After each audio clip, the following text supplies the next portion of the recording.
अस्सलाम वालेकुम जी, कैसे हैं आप सब। उम्मीद करती हूँ कि आप सब खैरियत से होंगे। मैं हूँ सुमैया अरशद और welcome back to my channel simmer and scissor. तो जी आज मैं आप लोगों के साथ बहुत ही डिलीशियस बनने वाली ये शनवारी कढ़ाई की रेसिपी लेकर आई हूँ।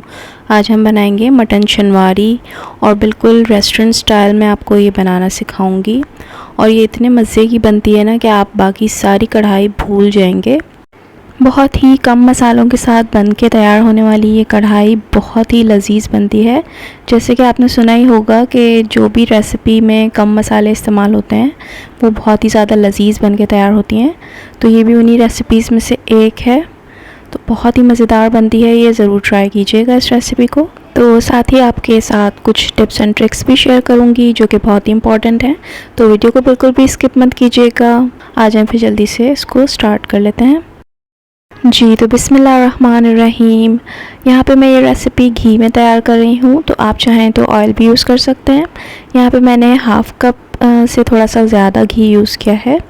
तो घी को बहुत अच्छी तरह से गर्म हो जाने दीजिए और फ्लेम को यहाँ पे हमने हाई रखना है।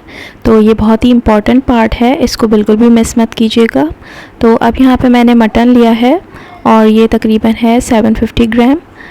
तो इसको अब हम इसमें शामिल करेंगे। साथ ही इसमें मैं शामिल कर रही हूँ 1 टीस्पून सॉल्ट। और यहाँ पे मैंने 6 से 7 हरी मिर्चें ली थी, उनको बीच में से इस तरह कट कर लिया है, उसको भी इसमें शामिल करेंगे। और इसके साथ 1 खाने का चम्मच भर के लहसुन अदरक का पेस्ट भी शामिल करेंगे। और अब हमने इसे अच्छी तरह से फ्राई करना है, तकरीबन भी 5 से 8 मिनट। तो इसका जो असल जायका निकल के आएगा ना, वो इस वक्त जो आप इसे फ्राई करेंगे ना, तो उसमें ही इसका असल जायका निकलेगा। तो ये पार्ट बहुत अहम है, ये ज़रूर कीजिएगा। और इसकी जो हीक वगैरह होती है ना, वो भी इससे ख़त्म हो जाएगी। तो अब इसमें मैं 1 लीटर के करीब पानी शामिल कर रही हूँ और फ्लेम को हमने यहाँ पे मीडियम लो कर देना है। तो अब इसको हम गल जाने तक के लिए पका लेंगे। मैं इसको तकरीबन 1.5 घंटे के लिए पका लूँगी। तो यहाँ पे देखें 1.5 घंटे तक मैंने इसको अच्छे से गल जाने दिया है। तो अभी इसका थोड़ा थोड़ा पानी इसमें रह गया है। तो अगर पानी बिल्कुल ख़त्म हो जाए ना, तो आप थोड़ा सा पानी इसमें ज़रूर शामिल कर दीजिएगा। तो अब यहाँ पे मैंने आधा किलो टमाटर लिए हैं और उन्हें बीच में से कट कर लिया है। और अब इसको हम इस तरीके से इसके ऊपर सारे रख देंगे और अब इसको हम कवर कर देंगे 10 मिनट तक के लिए, ताकि इसका छिलका अच्छे से सॉफ्ट हो जाए और इसका छिलका निकल आए। तो यहाँ पे देखें 10 मिनट हो चुके हैं और इसका छिलका जो है ना आराम से इस तरह उतर जाएगा। तो इस तरीके से आप इसके छिलकों को निकाल लीजिए। और अब हमने यहाँ पे फ्लेम को हाई कर देना है और फ्लेम को हाई करते हुए हम टमाटर को अच्छे से मैश करते जाएंगे और इसे भूनते जाएंगे। तो बस इस बात का ख्याल रखिएगा कि टमाटर मैश हों, उसके साथ गोश्त जो है ना उसको साइड पे करते हुए टमाटरों को मैश कीजिएगा। तो गोश्त बिल्कुल नहीं टूटना चाहिए। तो साथ ही यहाँ पे आप नमक को भी अपने हिसाब से एडजस्ट कर लीजिएगा। तो अब इसको अच्छी तरह से हमें भूनते जाना है। इसको हमें इतना भूनना है कि ऑयल जो है वो सेपरेट हो जाए। तो यहाँ पे इसकी तकरीबन बुनाई हो चुकी है। तो अब इसमें मैंने 6 से 8 हरी मिर्चें दोबारा शामिल कर रही हूँ बीच में से कट करके।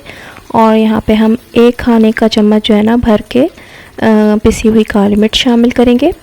तो इन दोनों मसालों के साथ भी इसको थोड़ा फ्राई कर लें और अच्छी तरह से भून लीजिए। जितना अच्छा आप इसको भूनेंगे ना, उतना ही ये टेस्टी बन के तैयार होती है।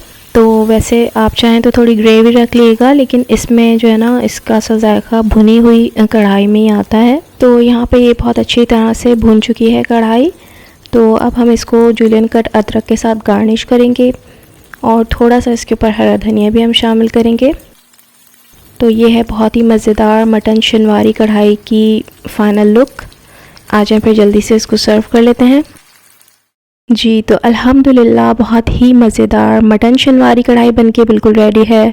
बहुत ही सौंधी और बहुत ही लजीज बनके तैयार होती है। तो अब आपको किसी भी शनवारी रेस्टोरेंट में जाने की ज़रूरत नहीं है, आप अपने घर में ही इसको बनाइए और इसको एंजॉय कीजिए। तो वीडियो अगर आपको अच्छी लगी हो तो वीडियो को ज़रूर लाइक और चैनल को भी ज़रूर से सब्सक्राइब कर लीजिएगा। तो अपना और अपने प्यारों का रखिए बहुत ज़्यादा ख्याल, घर पे बनाइए और हेल्दी खाइए। आपसे मैं इंशाल्लाह मिलूँगी किसी नई रेसिपी के साथ। तब तक मुझे इजाज़त दीजिए। अल्लाह हाफ़िज़।